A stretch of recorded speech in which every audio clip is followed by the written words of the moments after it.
بسم الله الرحمن الرحيم. تبارك الذي بيده الملك وهو على كل شيء قدير، الذي خلق الموت والحياة ليبلوكم أيكم أحسن عملا وهو العزيز الغفور، الذي خلق 7 سماوات طباقا ما ترى في خلق الرحمن من تفاوت فارجع البصر هل ترى من فطور ثم ارجع البصر كرتين ينقلب إليك البصر خاسئا وهو حسير،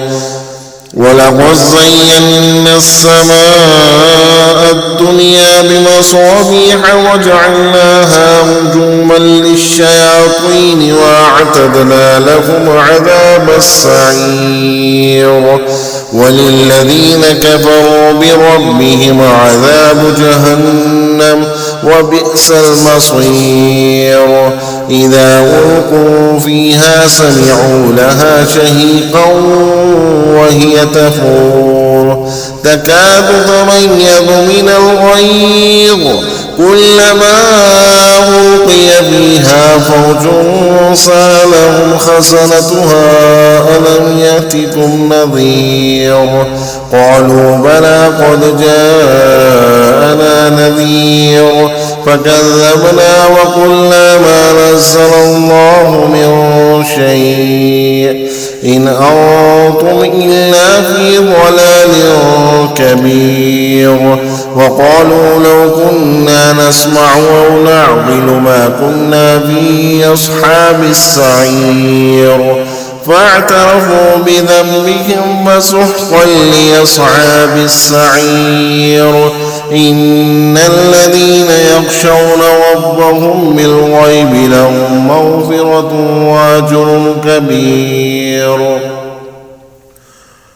وأسروا قولكم أو اجهروا به إنه عليم بذات الصدور، ألا يعلم من خلق وهو اللطيف الخبير، هو الذي جعل لكم الأرض ذلولا فامشوا في مناكبها وكلوا من رزقه وإليه النشور، أأمنتم من بالسماء أن يخسف بكم الأرض فإذا هي تمور أم أمنتم من بالسماء أن يرسل عليكم حاصبا فستعلمون كيف نذير، ولقد كذب الذين من قبلهم وكيف كان نكير، أولم يروا إلى الطير فوقهم صافات ويقبض ما يمسكهن إلا الرحمن إنه بكل شيء بصير، أمن هذا الذي هو جند لكم ينصركم من دون الرحمن إن الكافرون إلا في غرور، أمن هذا الذي يرزقكم إن أمسك رزقه بل لجوا في عتب ونفور، أفمن يمشي مكبا على وجهه أهدى أمن يمشي سويا على صراط مستقيم، قل هو الذي أنشأكم وجعل لكم السمع والأبصار والأفئدة قليلا ما تشكرون، قل هو الذي ذرأكم في الأرض وإليه تحشرون، ويقولون متى هذا الوعد إن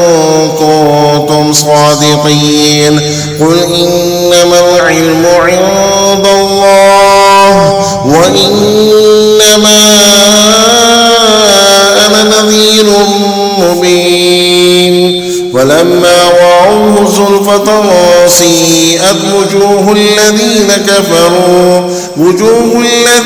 كفروا وقيل هذا الذي كنتم به تدعون قل أرأيتم إن أهلكني الله ومن معي أو رحمنا فمن يجير الكافرين من عذاب أليم قل هو الرحمن آمنا به وعليه توكلنا فستعلمون من هو في ضلال